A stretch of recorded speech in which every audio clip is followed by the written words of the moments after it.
그 후에 모세와 아론이 바로에게 가서 이르되 이스라엘의 하나님 여호와께서 이렇게 말씀하시기를 내 백성을 보내라.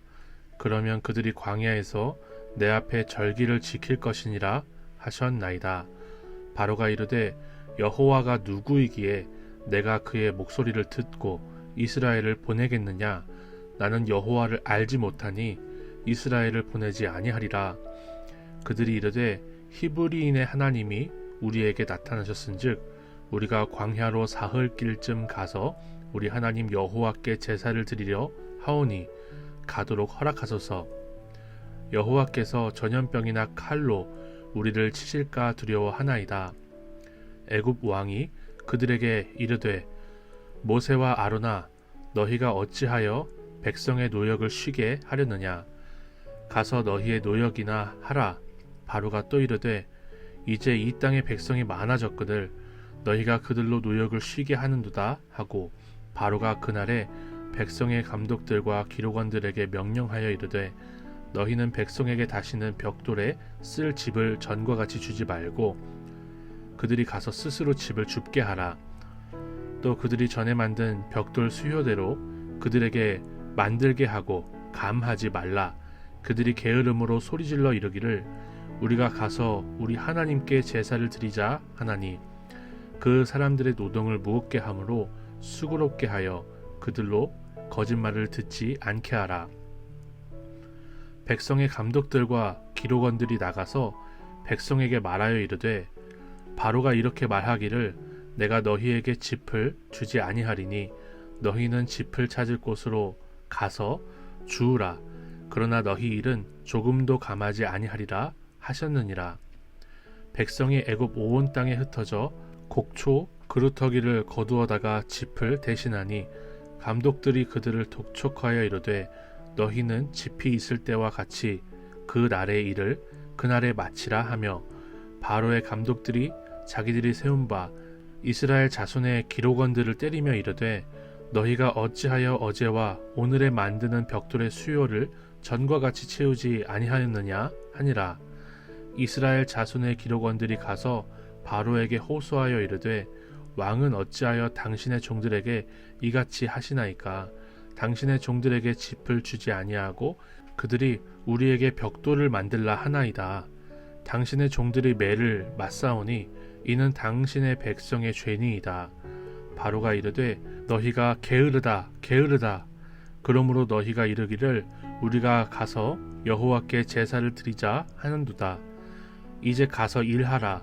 짚은 너희에게 주지 않을지라도 벽돌은 너희가 수량대로 바칠지니라.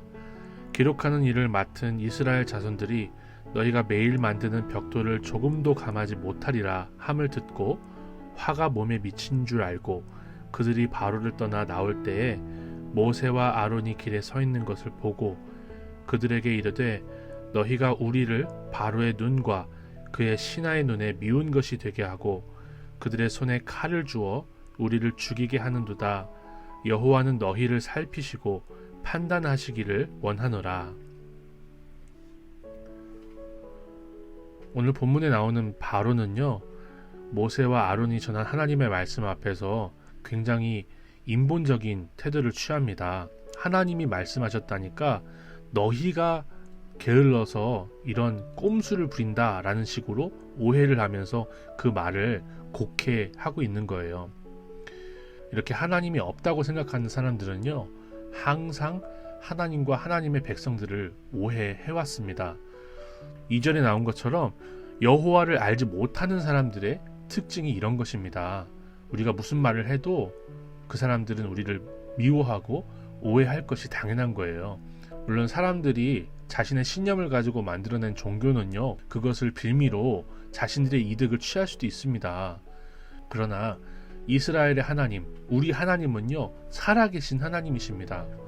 바로 왕이 그렇게나 이스라엘을 괴롭히며 노동을 강하게 시켰지만 하나님은 이스라엘을 구원하시는 일에 실패하지 않으셨어요.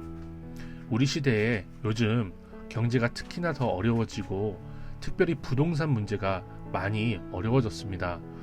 이 내 집을 사는 것은요, 이제 평범한 사람들에게는 유니콘과 같은 존재가 되지 않았습니까? 누구나 열심히만 살면 아파트 한 채는 내 이름으로 살 수 있는 시대가 아닙니다.